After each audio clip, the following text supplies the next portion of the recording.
Skinner. Absolute Radio. This is Frank Skinner on Absolute Radio. I'm with Emily Dean. And not only that, but after a long delay, the cockerel returneth. He is back in the barnyard, ladies and gentlemen. When you say a long delay, it sounds like I was stuck in traffic for the last 2 weeks and just didn't make the show. There was an element of that. It was booked holiday time, wasn't it? Booked holidays. Oh, he's going a bit... is there a union? Have you introduced a union to Absolute Radio? Amstrad employee. It's booked planned holiday time. So, yes, we are in Edinburgh because we like to come up for the festival. And the cockerel was already... He's our man on the ground. He's been here for a week. Yeah, I did the early recce, didn't I? You did. I like you as my John the Baptist. That's a reference you get and I do not. Sorry. Oh, okay. Well, he preceded the Messiah, you see. Oh, did he? He did, yeah. Well, if you're fine with that comparison... No, I can live with it, yeah. Can you? I thought that was frowned upon. Anyway, Isn't it frowned upon to compare yourself to the Messiah? I think you're all right on commercial radio, if I remember my catechism. Talking about John the Baptist here on Absolute Radio. Exactly. Well, let's face it, Absolute Radio, voice in the wilderness, it fits all rather well. And I've seen Ben Jones eat a locust. What do you mean he's left? I wasn't told. Carry on, anyway. Protein. Nor was he. Protein in the locust. Yeah, it's been the wettest week I've ever spent in Edinburgh. Really, really. It's hard to overstate how rainy it has been, isn't it? Did you get rained on since you've been... Can I say that our weather is sponsored on Absolute Radio? They don't like us just doing random, unsponsored weather stuff. Oh, sorry. That's going to cause a bit of a stir at the advertisers' meeting. I'm blurring the lines. You are. With every minute. Should have gone to Specsavers. I walked with Frank through Edinburgh yesterday. We walk sometimes. And I had to hold the brolly aloft like a Magritte painting because I was worried. I immediately felt I had to take responsibility for you, Frank. Oh, I'm not a fan. No, that was lovely. We did pass the shop that says high heels lowered. A cobbler's shop. I was disgusted. Really? And I thought it's a bit of a walk. We could take you in there. Apparently they won't do a kitten heel. No. Because it removes the flared section from the bottom and it's no longer a kitten heel. It's just it's a C-my flat. That's what it is. Who wants that? I tell you what I've noticed, speaking of it being wet in Edinburgh, I've seen a lot of seagulls. Yep. And I get seagull. I live in London. I don't know if you're aware of it. It's a large conurbation in the southeast of England. It's been in the news. I get seagulls round about my flat. And I'm thinking with seagulls, stick to the seaside. Yeah. Right? Unless you want to change your name, get out of town, right? They shouldn't be this far, and they're 4 or 5 miles, and get back. Unless they're going to rebrand themselves City Gulls or... Yeah, exactly. Inland Gulls. City Gulls sounds like some terrible private railway thing. Oh, no, I don't fancy that. So we're in a lovely flat. It's lovely, The cockerel has his own... He has his own... it's a roost, really. It's mainly a roost. I've come home to roost. Are you living alone, No, Alun? I've got a flatmate, another comic performer. And are you prepared to say that is, or is he... yeah, it's Steve Hall who's doing a stand-up show here, which I attended the other day and had one of my favourite bits of Edinburgh Schadenfreude. About 15 minutes into his show... He had a heart attack? No, about 15 minutes into his show, a critic who was sitting near me, who I don't know who he was, lost his pen and then spent most of the show sort of scrabbling about, putting his hand down at floor level, trying to rummage around in the dark for this pen and couldn't find it. And I was left there thinking, do I offer him a pen, or is that like, arming the enemy if he then gives my mate a bad review? Or do I say, look, if this is going to be 4 and above, you can have a pen? What stars are we looking at here? And didn't, and could have, but he spent 3/4 of that show without the equipment that he requires. Oh, no. Well, they have like a special pen. Have you seen those critics have a pen with a little light? With the light. In the end. Seen that, yeah. No. It's just right, just coming back a bit from the actual ball point. Oh, no. And it just illuminates about a square inch of page. Marketed as an evil pen. What they do. I'm talking of evil. We saw that Kate Copstick in the street the other day as well. Extraordinary. I thought it was a look-alike, but Extraordinary. I have to say that would be poor. That'd be poor pickings, wouldn't it? Being a Kate Copstick lookalike. That'd be a long period sat by a silent telephone. Diana work's dried up. I'll get her hair done and have a go at the Kate Copstick lookalike work. Yeah, so she was up here. And I'll tell you something, we're in a lovely flat, but they have the biggest spoons. Oh. I had breakfast, every spoon. I didn't bother with the bowl if I'd realised. I could have just put porridge in the spoon. I don't just mean a teaspoon in the house. There isn't a normal dessert spoon. There's these I haven't noticed that. I haven't eaten yet, though, to be fair. The house is atop a beanstalk. I don't know if that's relevant, but it is. It's the biggest spoons I personally have ever seen. It's this kind of minutiae which I think draws the audience in. Yeah, definitely. Well, I think draw it in is the phrase. Drive some. Oh, okay. This is Frank Skinner on Absolute Radio.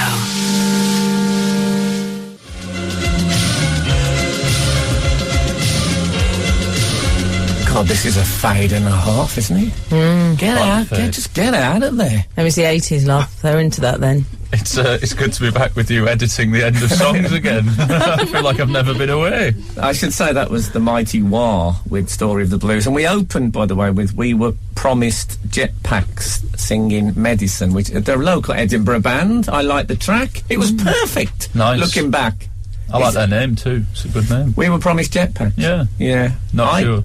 Well, no, I love it. I'm thinking of that James Bond one, which I've spoken of, I think, before, where he... oh, yeah. I imagined that we'd all be travelling around on those by now. And let's face it, they would have come in handy this week. Certainly make hilly Edinburgh easier. Yeah, well, I'm glad they weren't around this week, because I feel quite safe on the 11th floor. There's 17 hooded youths hovering outside my balcony on jetpacks. Frank, you are... Can I say something about... Well, you are slightly following the riots around the country, though. That is accidental. But I was in London the weekend and then went up to... As it started to... I felt it was coming down to a simmer. I then went to Birmingham for 2 days. It's like those people that chase tornadoes. Yeah, he's a riot chaser. And now you're in Edinburgh, you're only going to see shows where the poster says this show is a riot. That's the progression. I'm in Edinburgh in an effort to preempt. I think this place is a tinderbox. It's a wet one. Down. But yeah, no, it's been a strange week, and I know it's a very serious and distressing subject. But you know, it's an old British tradition, I think, to try and smile through, as we did through World War II. Some of our listeners may remember. I remember, obviously. Yeah, I didn't want to bring that up. You remember Enid? Enid there in Croydon. Let's hope she's still in. Anyway, so it's been a strange week. I'll tell you what it's like. Have you ever seen The Purple Rose of Cairo? Woody Allen, Mia Farrow, when they were still friends. After all, yes. Before the Troubles. Before, yes, what I would call the dad grenade. Was thrown into the midst of a happy family. Yes. What happened was... in that film, Purple Rose of Cairo, people are at the cinema, and all of a sudden, two of the characters in this film, this old black and white film they're watching, suddenly start looking out and saying, "Oh, there's an audience out there," and they step out of the screen and walk into the audience, the characters from the film. It's beautifully done as well. I feel this week that has happened with the Jeremy Kyle show. That it has spilled forth out of the screen, and now that they're in our very streets, these people. Yeah. See, the nice thing about the Jeremy Kyle show, it was a sort of the peephole on the cell door. Yes. It's very contained, isn't it? They were very contained, but now they're out there, and it really has been dreadful. But one thing I've noticed is the word this week, very much on everyone's lips, has been criminality. When did that happen? That used to be crime until quite recently. Oh, I see. They've invented it almost. People say, well, it's not right. It's pure criminality. It's crime, isn't it? Well, we're going to get people talking about the criminality of the century. Yeah. Oh, I'm going to just. What time is Criminality Watch on? It's crime. Yeah. make it longer to try and fill up. I blame 24-hour rolling news. Yeah. Can we make the words a bit longer? For the quiet days. There's a definite lawlessness, though, isn't there? Oh, and I like the 70s use of yobs. That's all. Yobs, I'm happy with that. Yeah. And if you wanted proof that these people will steal from their own, Manchester, they robbed Liam Gallagher's clothes shop. That's it's beyond comprehension. Yeah, but that's because he's risen above the herd, and they resent that. Yeah, tall poppy. Yeah. Did you see some pictures? There was some women pausing to try on trainers they were stealing. They still wanted the shopping experience. Well, you don't want to go home in the wrong size shoe. Do you think they stole one of those little footstools with the mirror on the sides? Do you know the ones I mean? Well, in Birmingham, I should say, when it started in Birmingham, the first place, because I'd been watching it in London, it had been PC World, Corries and all that. First place that went in Birmingham was McDonald's. Oh. They'll sit there saying, look, it's going to be a long night, lads. Let's get some fuel in. First of all. Oh, dear, it's been a terrible week. But you know what? We can still laugh. They can't take that away from us. Adolf Hitler, 1945. This is Frank Skinner on Absolute Radio. We were just talking about the terrible week that this poor island of ours has had to suffer because of, I don't know what we'd call them really, troublesome people. Let's leave it at that. Is it wrong that I slightly took advantage of the increased police presence, and I just thought I'd wander out and check them out a little bit? Did you go and have a look? I did. Oh, no, a bit of spectator traffic. Yeah. Oh, I like a plain clothes. That's my fantasy. Yeah. Honestly. I like the ones who think I'll put a suit on, but I'll still wear the black Doc Martens and a pale blue shirt with a dark blue tie, like no one will notice. Come on, mate. Yeah. That's not plain clothes, that's a halfway house. I did find, though, Frank, during the Troubles... Are we calling them the Troubles now? Well, the Irish should be very cheesed off about this. It's only fortnight. There's a definite area of confusion here. Let's call them the New Troubles, like New Labour. I'm high maintenance. I can't believe it's not trouble. Something like that. Yeah. I found I did find I was driven to drink, Frank. Oh no. Well, no. So you didn't give the chauffeur the night off. Don't panic. I just felt I needed a little stiffener to calm my nerves. It was a tense time. Mm-hmm. So I know you're prepared to travel for a little stiffener. Why do you think I've come up to Edinburgh? Well, exactly. So I ventured out, Frank, because I don't keep alcohol in the house. Do you not? It gets drunk very quickly. Yeah. But no, I don't keep it as a rule, so I thought I'd go out to Waitrose, get a little bottle of vodka. Okay. But then I realised I don't normally buy spirits. It's quite embarrassing. Because if you're on your own buying spirits, I mean, if it's disguised... Well, it's embarrassing to buy something from a supermarket this week. What a mob. What a mob you were. Swimming against the tide, somewhat. Yeah. I'm sorry, I'll just get these cobwebs off the till, madam. Oh, okay. I was the only person in there paying. Yeah. But I realised if you buy one of those little bottles, that was all I wanted, but it's a bit Pete Doherty, isn't it? And then the big ones are a bit, I'm getting stuck in for the night. Yeah. So I panicked a bit, and I did that thing that teenage boys do when they go to chemists, and I bought other things to conceal my alcohol purchase. I was going to say you spoke in a deeper voice. I used to do that at the cinema. Here's one ticket, please. When I went to what we used to call an X film in the old days. I once bought absolutely loads of booze. This is about 3 years ago in a sort of a Christmas... We'd moved house and we had a wine rack for the first time built into the kitchen that had 36 gaps, and the only time it was ever full, I did a huge booze shop, but I took my little boy, who at the time was about 11 months or something, and filled a whole trolley with booze. It looked terrible. It looked like Nicolas Cage in Leaving Las Vegas, you know, at the start when he fills it up. Yeah. And I got to the till, and I had just booze and 2 big bags of crisps. And did you have him in that little seat? Yeah, as well? in the little seat. No. It looked really bad, and the woman went, "Are you having a party?" And I went, "No." They just looked really just bad. Staying in. Yeah.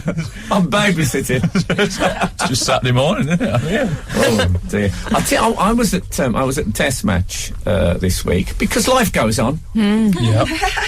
And I was sitting next to these 2 very lovely ladies from Marlow, and I said, everyone was saying, it's been terrible, hasn't it, with the riots? Has been terrible. And she said, yes. She said, and the thing that struck me more than anything, she said, that woman who jumped out the burning building, however she stopped her skirt from going up, I'll never know. Hey? She said, I always wear an A-line. She said, I couldn't have jumped, I'd have had to have perished. Really? Yeah. And she did it great, because that'll be the photo of the year, that photo of woman leaping. You might not have seen this, I haven't Alan, seen because that, you've been in Edinburgh, where the world doesn't really seep in from outside. It's a fabulous, it's a terrible picture, but a fabulous picture. Right. And it's woman leaping out of fiery building into the arms of rescuers, so it's a sort of sign of hope. Of optimism. Particularly if they were plainclothes officers. Yes, yes, but luckily, I think, she said it was an A-line. For me, it was a pencil. It's in silhouette, but it doesn't go pencil, up at all. Because you don't want to be on. It was a beautiful piece of photography. I was moved. The Guardian. I'll tell you something else. If I was going to nick something from a shop, I wouldn't go for a plasma. They're an uncomfortable thing to carry. Yeah, absolutely. You want the small, don't you? Yeah, I don't know about you, because sometimes I buy a big thing from a shop, and if I'm carrying it, I'll go 50 yards and think, maybe I'll dump it. Do I really want this? Too big to carry. Just abandon it.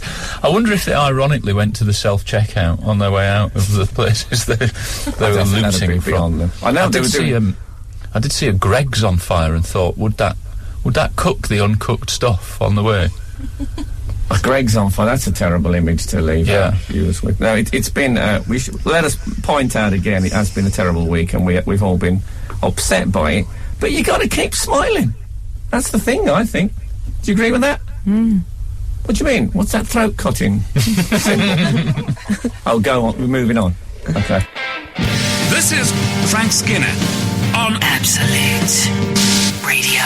Harry had some texts in on 81215. Thank goodness for that. I was starting to think they weren't reaching Scotland. I imagined a man on a horse going up a dirt track with some text messages. This is from Keith. Not our Keith, Not just a regular Keith. Our Keith wouldn't be up He's this not up early. this early. No, he's still up. Hi, Team Frank. Loving your radioality. Oh, a little call back there. Yes, on criminality. Excellent. I like radioality. That's not bad, is it? I like it. Not bad. Somebody else has texted in with how nice that you were at the test match while the rest of the country were at the Ashes. There you go. I see. See what they've done? Yeah. It's good. 546, I never thought Emily would admit to liking something plain. What did you... Oh, plain clothes, police? Yeah. Well, we're off. They're in. They're flooding in.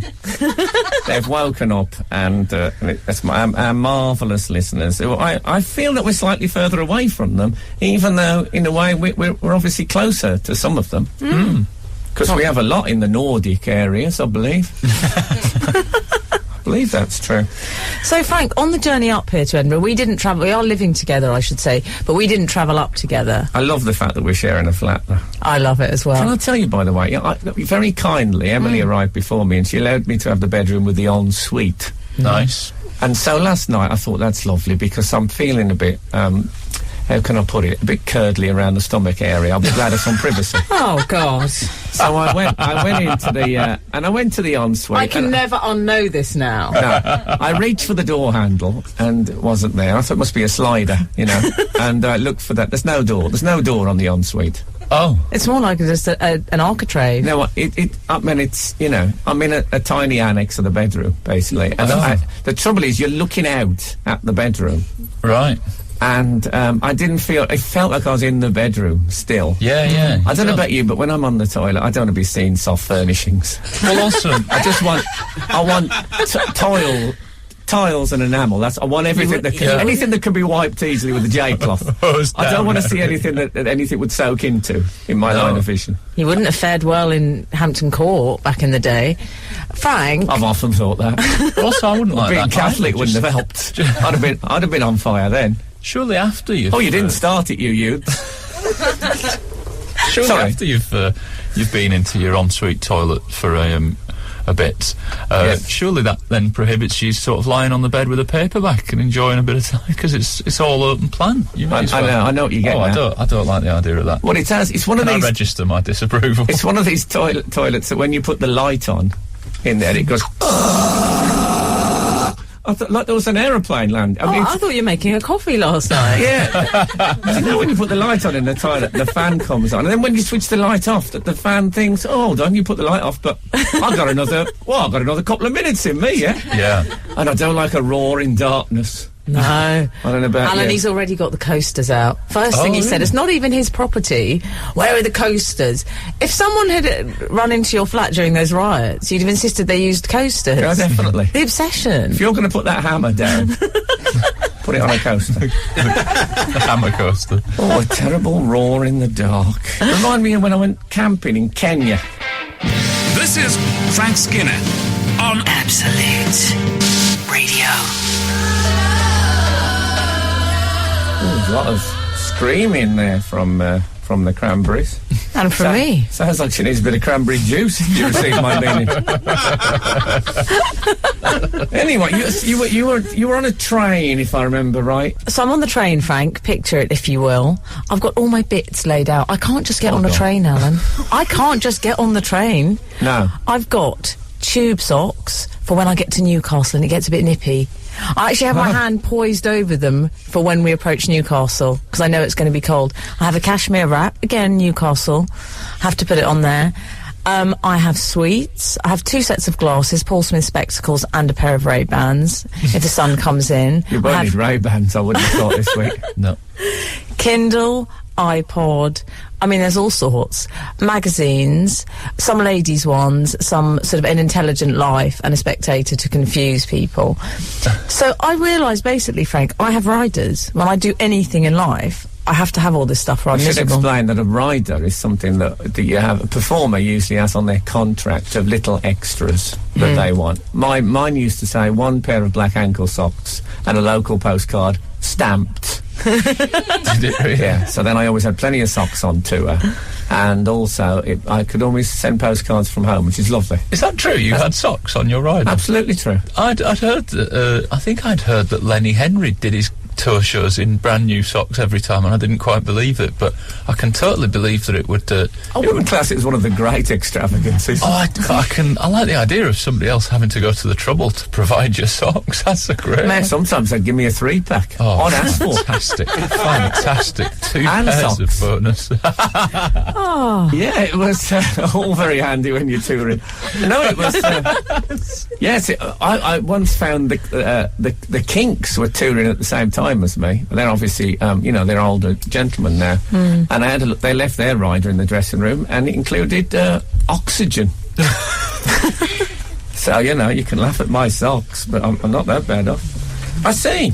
But you see, what I'm saying there, Frank, is you're a performer, but really, I have riders for my life, for every day. I can't go to the cinema without all sorts of things. Oh, what do you take to the cinema? Well, I have to have the socks again because of the ferocious aircon. Oh, they do go cold in cinemas. And a wrap, and then all sorts of drinks in case I get thirsty. Oh, I believe they sell drinks. No, I know, but I don't trust theirs. I want my own. And they're prohibitively expensive. Quite often I tell you what I'd Always like got to. one eye on the housekeeping. I'd hate to budget. take my own drink though, and it went through the hole. You got to have, that little hole, the holder at the side of the seat. Oh, yeah. You don't want one that goes straight through. Although some of them now have got a basket, they're more versatile than they used to be. Tell you what, I now rarely watch a film in the cinema without a cup of coffee at the beginning. I Really? always have a coffee when I go to the cinema. That's a very pessimistic approach to any film. Keep you awake. yeah, absolutely. What I'm going to start doing with the cinema is having my hair vigorously back-combed into an afro before going, and then I'm going to clip it in, and then the next time somebody sits behind me just talking, I'm going to take the clips out and instantly bloom into a massive dandelion head so they can't see the film. See what they feel about having their evening ruined, the vermin. Anyway, if there's anything that you always need to carry with you in your daily life, something that's always in your pocket or your bag, you wouldn't travel anywhere without it, no matter how unusual, why don't you let us know on 8, 12, 15? What are we doing? Sitting here talking to ourselves? I say, what are we doing? Sitting here talking to our... OK. This is Frank Skinner on Absolute Radio. We are... I nearly said we are Absolute Radio. What am I, out of my mind? I've been drinking out the Absolute mug. This is Frank Skinner on Absolute Radio. I'm with Emily Dean I'm with Alan Cochrane. And we're in Edinburgh this weekend. Old Reekie. How dare you? That's what it's called. Frank, we were talking earlier about riders.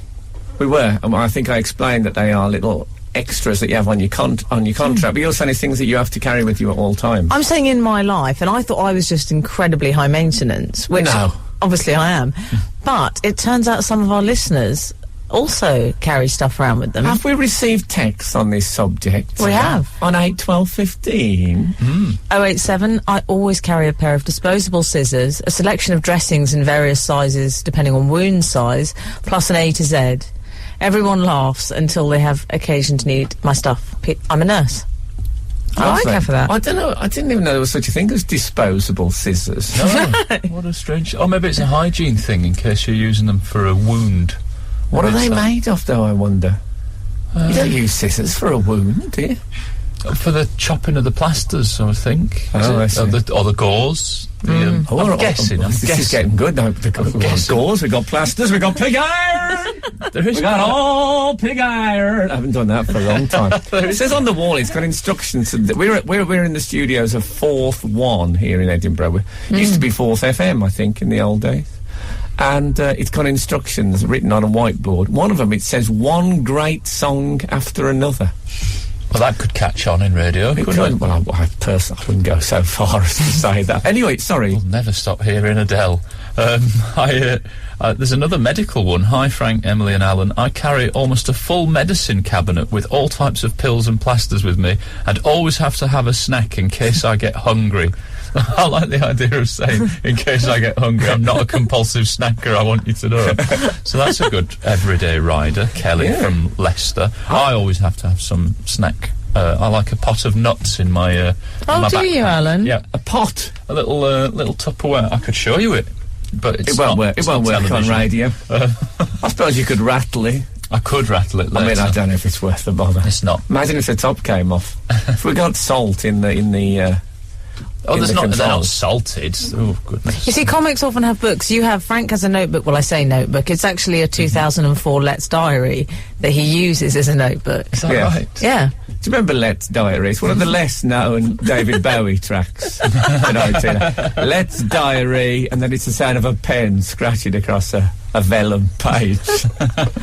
Yeah, I enjoyed it. I'll tell you what I always do carry, and I think they're dying out a bit now. I remember when I first moved in with a lady, we weren't married, I'll be honest with you, and my dad, he didn't disapprove of that. He didn't approve of that sort of living over the brush. So, it was never acknowledged at home. And then one day, we were leaving, and he took her to one side, and I thought, oh no, it's going to be some terrible stuff about diseases. And he said to her, just one thing, never let him leave the house without a clean handkerchief. Oh, did he? And you know, I never have since. Well, they haven't always been clean, but I always have a handkerchief. My motto is just stop at the first bit, never let them leave the house. Yeah, I never go anywhere without a handkerchief. And nowadays, they seem to have become redundant. I mean, when you got a hole in your pocket, what do you tie your change in the corner off? You can't do it with a tissue. And when a lady's gonna be like that crying... for? Sorry. No, when a lady's crying as well. I quite like it. It's quite chivalrous when you're upset and a man lends you a hanky. Yes, but often the hanky, I've had it in a couple of weeks. I don't want to scratch it to pieces. But it's lovely to be able to offer an ironed one that's in a little square. It's beautiful. I've got some real classics. I've got some of those with the initial in the corner. You haven't? The embroidered F. I love that. But it's true, I would never... I'd never leave without one of those. It's almost one of the sadnesses of adult life is that you leave the house always with something. Like the minimum I ever leave with is phone, wallet, keys. Oh, yeah, I always check phone, wallet, the big keys. three. Yeah. Phone, wallet, keys. Yeah, the big three. Not my big three, I have to say.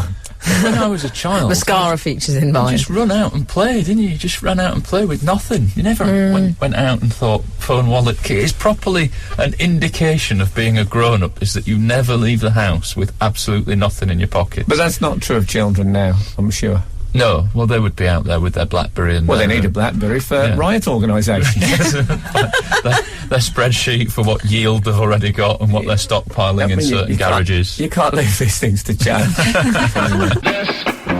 This is Frank Skinner. Absolute Radio.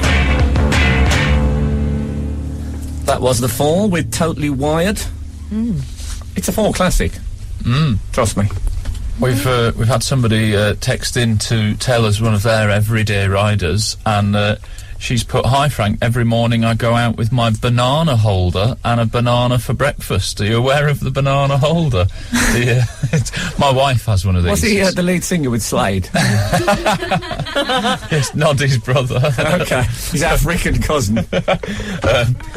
Do they grow them in Africa, bananas? Have I got that right? I would imagine so, darling, yes. I think it might be the Caribbean. Oh. Anyway, carry on. Would you call it the Caribbean? I've embraced the Caribbean instead of Caribbean. I don't know why. Yeah, I suppose Caribbean, it sounds a bit like Carabiner, like climbers. I think I try not to say any words that's got the word beer in it. Oh. Whereas I do love a spare rib. Oh, you do? Oh, God, I do. Carry on, anyway. What was the spare rib? I don't... Did I join Caribbean from Caribbean? Oh, got you. I know, sorry, we're getting into... do tell me about your wife's banana holder. Yes. I often use that as an opening gambit in conversations. Dinner party conversation and chit-chat. It's a plastic...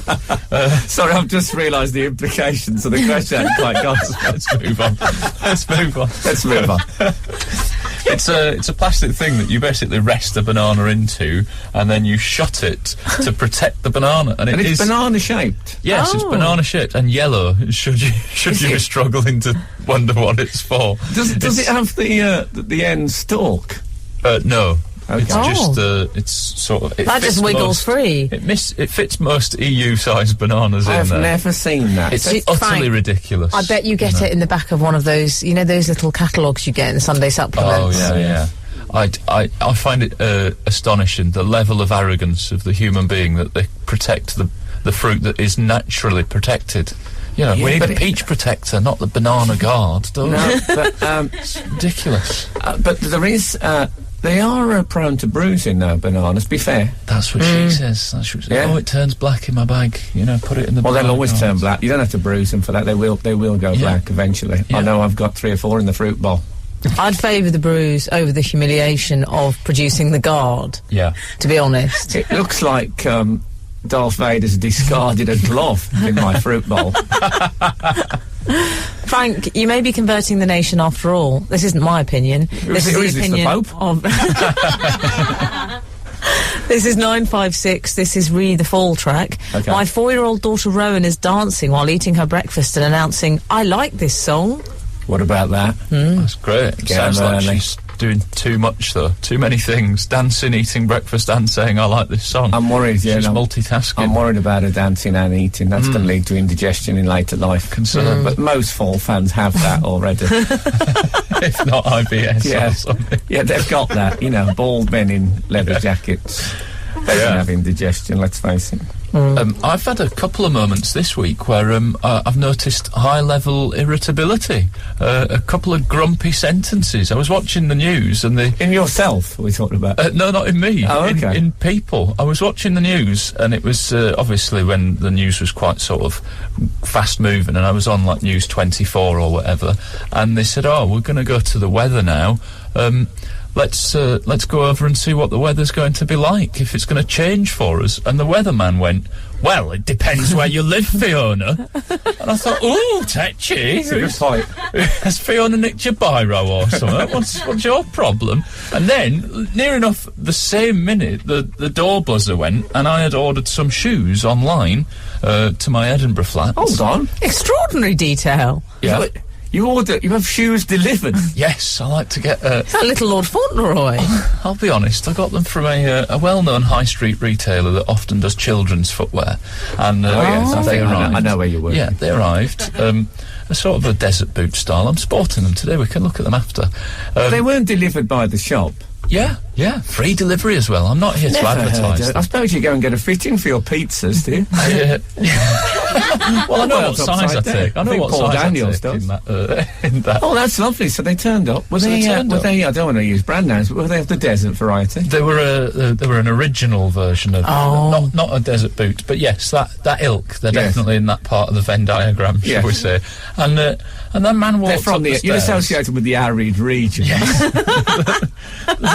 The man walked up the stairs holding them, clearly a box of shoes with the plastic carrier bag on it saying what shop they're from. Yeah. And as he walked up the stairs, to sort of kill a bit of time, I went, "Oh, my shoes are here." And he got to the front door and went, "I don't know, it's just a box to me, pal." And I, all right, just following orders. And what do you say? Oh, sorry. Well, I was a bit more excited about my shoes than you were. That's why he got sacked from that job at the Undertaker's.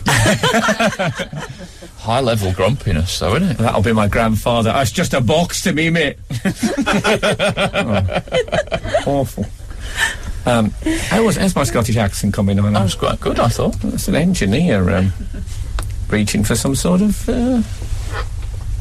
knobbly sort of walking stick thing. I believe that's the technical term. This is Frank Skinner on Absolute Radio.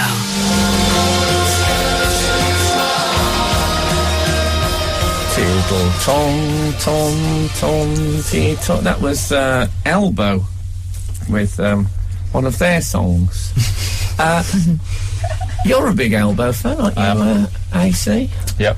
Actually, perhaps we should call you the AC. It could be the rival to the OC. That's going to cause all sorts of problems. I think we'll stick with the Cochrane. Yeah, I think you're right. By the way, we went to see the Cochrane last night. I used too modest to say, but he's currently playing at the Stand in Edinburgh, and we went. It was packed. It was packed to the rafters. I got off the train yesterday afternoon at 3:20, I think. I was already in a show at 3:45. Went to see a double act called Totally Tom. Do you know them? Don't know them. They were fabulous, and I thought, I've peaked early. It's not going to get any better than this. But the Cochrane, it did crow. And we all. Is it barnyard or farmyard? Oh, Cochrane Barnyard. Is it two different areas, the barnyard and the farmyard? I don't know. I like to think of barnyard as a bit more Wyoming. There's only one area who does farming real estate. Can you text us in on that one? I think we all know it's not for me to say. It would be terrible for me to state which I am. But anyway, I think it's fair to say you ripped it to bits, didn't you? It was nice. I liked it. I felt a bit tense that you were all in for the first. Oh, did you see us, Alan? I want to know about us a bit more. I only sat in the front row reading newspapers for most of it. There was a show the other day where a man started looking through the brochure while I was on stage, and I said, that could make an act paranoid if you start flicking through. I think he was probably worrying about missing his next thing, because he probably thought, I'm going to need half an hour to get my breath back. I've laughed so much at this. Maybe what it was. Yeah. That's what I like to think. Yeah, I'll take that. I had a bit of an awkward moment with Alan, though. Uh-oh. You probably didn't think it was awkward, but when we arrived, it was afterwards actually when we went for drinks, and I went to say congratulations. And I went to hug you, and I realised I've never sort of had to greet you before, because it's normally in the morning, so I didn't know what to do, so I went for a kiss and a hug. Oh dear. Yeah, and I felt a bit of tension. It's a bit over the top with the Cochrane. They don't like to be handled. You see those ones that the French football fans hold? They look uncomfortable. I don't know if you've ever seen a Cochrane look uncomfortable. Did you? But can you be honest, Alan? Did you think I was over the top? I thought you were going in for a kiss, and then it became a cuddle. It was a weird hug thing, and I thought, well, maybe she just greased people with cuddles. I do, Frank. I do. It's a hug and kiss. I did it with Phil Jupitus, and it passed by unmentioned. Yeah. I actually assumed, because you work in fashion and show business, I thought, she'll probably just go both cheeks. The number of times I ended up saying to people, because I've assumed it was one cheek, and then gone, show business, both cheeks, of course. I think Keith Harris used to greet people with cuddles. I didn't like that either. He was inclined to pinch. He'd had a couple of drinks. You see, Frank, there's in Germany, at the moment, they're talking about having a kissing ban that work colleagues. There's a society in Germany. I wish wish you'd told me this 24 hours ago. That's all I can say. Well, they're saying people in the workplace, we have to protect people who don't want to be kissed. Well, here's the story. We're all sharing a flat at the moment, and last night it was me and Emily. Alun has his own, he's made his own arrangements. Mm-hmm. He has a small fence over at the end of the barnyard. And Liesl, our producer, is staying with us. You'll all know Liesl from the past. We've talked about, named after the character from The Sound of Music, etc., etc. Anyway, I was off to bed because I go to bed early the night before the radio show, so I like to be up and I like to be bouncing in the morning. I model a lot of my career on Tigger, the well-known cartoon character. And the wonderful thing about Tigger, anyway, so they're bouncy, fun. Or is that the police? I can't remember. Anyway, so I was going to bed, and Emily said, "Oh, you haven't even said good night." So I went back in. I've known Emily for how long, Em? About 16 years. Yeah, a long time. So I kissed her good night, and then Liesl, who I don't know that well, we've only known about 6 weeks have we known each other, and we haven't had any intimate conversations. It's early yet. So I thought, well, I can't leave her sitting over there, as if I can't bear to go near her. So I went and I thought a kiss on the cheek, and a good night. Now it could have been the shock, but to me, she went for the mouth. I was. Oh dear. Oh wow. I relied, like the old Pakistani fast bowlers. I went for late swing. And it reminded me once, I was on an aeroplane, I think it was Air Italia, and we were coming into land, and it coming. At the last minute, they accelerated and went back up again, and I managed to avoid the runway. But it was, and I'm sure it was an accident, but I don't know if you've ever slept with a chest of drawers against the inside of your bedroom door. Makes you feel quite secure. She did go in for the kill. I witnessed it. God bless her, I think it was an accident. Am I right, Lacey? Yeah. Yeah. I won't try it again, let's put it that way. And then I said, look, I'm playing this track tomorrow. Do you want to have a listen to it? And we got the sound system working, and we put it on. And there's something wrong with the volume on the sound system. It was so loud, the track. It was unbelievable. So I switched it off immediately. And Liesl said, because, producer, I'll fix this. So she put it on again, and honestly, it was it was like being next to an aeroplane propeller. It was really I cried. And she said, no, if you turn it a bit this way, I said, please turn it off. Turn it off, I'm so anxious, I can't breathe. And I thought the neighbours will be up and all. Anyway, she turned it off, and a car alarm was going off outside. As a direct result. That's how loud it was. I want to play that track now, and I want you to imagine this at about 4 million decibels. It doesn't really fit. You said I'd find my own peace of mind. Welcome, Frank. This is Frank Skinner on Absolute Radio. Frank Skinner. Absolute Radio. Oh, goodness. That wasn't me, by the way. That's part of the... don't start blaming me for the... at the end. That was Warehouse Republic with Not Today. Feel free to text in if there's car alarms going off where you are. Yeah, that was all right. That was awkward last night, Frank. Oh. What, the kiss? Yeah. It was, I'm sure it was an accident. She wouldn't. She's engaged. She's here. So nice. Oh, sorry, I forgot she was here. That was being nice. It's a difficult thing, though, kissing. Yeah. Oh, it is. I can see why the Germans... Anywhere. Yeah, I think it might be quite a positive initiative from the Germans here. I mean, Liesl is not the first opportunist I've come across in these matters.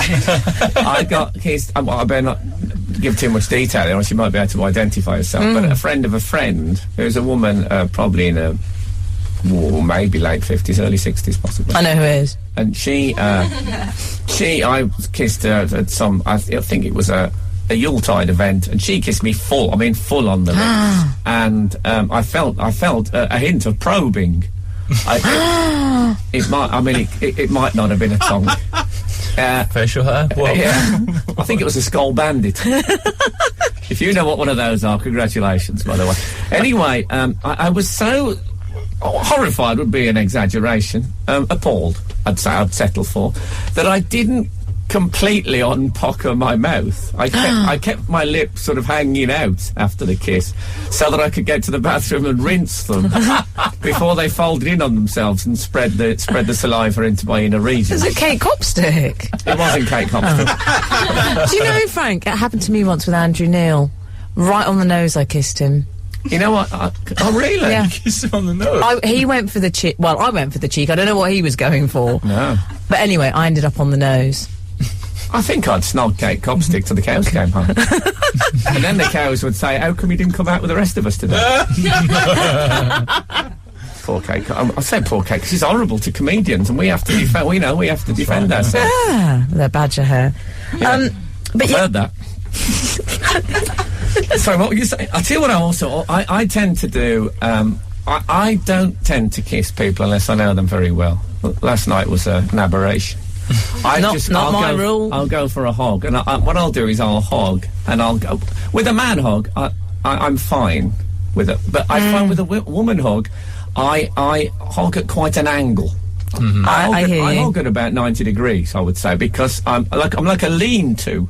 Right. Because I only want the head and shoulders to touch. Because I think you get some men, and there's this. I don't want any woman to think that I'm wearing a plasticine chest plate and I'm trying to take an imprint. Yeah. We only have this extra. This is Frank Skinner Absolute Radio. There you go, those mainstays of reality television. Happy Mondays. It's true, isn't it? Frank, Gavin in Cheltenham has texted in. Oh, good old Cheltenham. Talking about kissing, the first time I met my mother-in-law, we ended up kissing on the lips. I think it was that confusion when you first go to kiss and you're not sure which cheek to go for first. I think it is. Well, I hope it was. When I used to do both cheeks, I had a sense of people recoiling from the feeling of my hairy ears against the sides of their head. Well, I'm quite a frequent cheekbone clasher. Do you ever have that? When you go in through? It's your Nordic cheekbones. Oh, it's your monk scream. You could your open monk an scream envelope cheek. with your cheekbones. I could open an envelope. I'd almost, Frank, don't get working in enough nail. fashion, I'd call them killer. I'd say they qualified as killer. Well, Yeah. you know, I do leave a trail of bodies in my wake. That's I mean, you're not sitting deliberate. above. There's a basically studio here at Forth Radio in Edinburgh. There's a bare light bulb which we're all centred around, and it's giving you a Marlene Dietrich look. So I insist on it. It's my rider. No, it's absolutely lovely. There's a man came up to me last night. I was actually it was Lisa who spotted this because it happens to me so often I don't even notice. I was standing talking to the Cochrane and after his gig, he was basking, basking in the glory of it. And a guy walked past me, pointed at me, and went, "Frank Skinner," and then walked on. I shouldn't have worn that. Do you know who I am? T-shirt. But I get it a lot, and I tell you what it reminds me of. This is probably way before your time. There used to be a thing they used to do in the tabloid newspapers, that in the summer they would send a man called Mr. X to various seaside resorts. His picture would be in the paper, right? So if you had the Daily Mirror with it, you recognise Mr. X. You go up to him, show him your copy of the Daily Mirror, and he had to give you £5. Oh. But the thing was, I think he only had the £5. I mean, it's not safe to walk around a lot of seaside, but with a wad. So if you caught him early, that was a day off for him. And I bet he'd say to a mate, Oh, yeah. "You couldn't catch me by the West Pier, could you?" At 10, I'm exhausted. Brilliant. Walking round, looking, keeping a low profile, as I believe the Hunchback of Notre Dame used to say. Frank, I'd just like to let everyone know that the banana holders are available in branches of Lakeland. Thank you, 340. That's tremendous We've news. got a lot of response about how to get a banana guard. No, I could do with one. So I've just in auction. I've just bought Napoleon's mummified organ, and I'm looking for something for safekeeping purposes. And I was going to re-glue a walnut, but I'm thinking this. Well, I think it was the arsenic in the wallpaper. It's caused some terrible shrinkage. Oh yes. The Iron Duke knew what he was doing. I'll tell you something, before we, by the way, I must say, was I supposed to bring my own shampoo? Oh. Because I got up this morning. Liesl. Yes. I don't think Liesl use his shampoo. If it is, tell me which shampoo you use and I'll have them closed down. I should say Liesl has got it. Actually, I love your hair. It's naturally curly, isn't it? It's a fine head of hair. A lot of people, Fine head of hair. I don't like, but there's this thing now, actually it's probably just on the way out, of girls having their hair completely straightened. I think it looks a bit common. Whereas Liesl... Oh dear. Liesl, she's got that sort of Huckleberry Finn look. I can imagine. It's slightly Peter the Wild. Well, I wouldn't go so far as to say that. But no, I feel I'm trying to claw it back, because I think Lisa was a bit upset about the suggestion that she tried to kiss me last night. I think she's upset about the suggestion that she tried to kiss you and doesn't wash her own hair. Yeah. It's quite the double whammy you've given. Well, I believe Sting said that if you don't wash your hair for 2 weeks, it starts to wash itself. Yeah. I don't want to impose that on my hair. I'm going to push my hair to the extreme where it's having to wash itself. You know what I mean? It's not some sort of servant. It's my hair. Its job is his show. It's not used to that kind of domestic work. Also, it wouldn't work. Who are you going to phone and say, hey, my hair's finally started washing itself? And, of course, you'll have no friends by that stage. There's still pig pens on the phone. I'm not answering. I'm wittering on now, if you guess so. I'm trying to see what time it is. It's 10 to 1. So we've slightly overrun. That's about it from it. I'm sorry it's a little chaotic this way, but I enjoyed it. But I must say I'm easily pleased. I look forward to please download Not the Weekend podcast on Wednesday morning when it'll be available. And end of line. This is Frank Skinner on Absolute.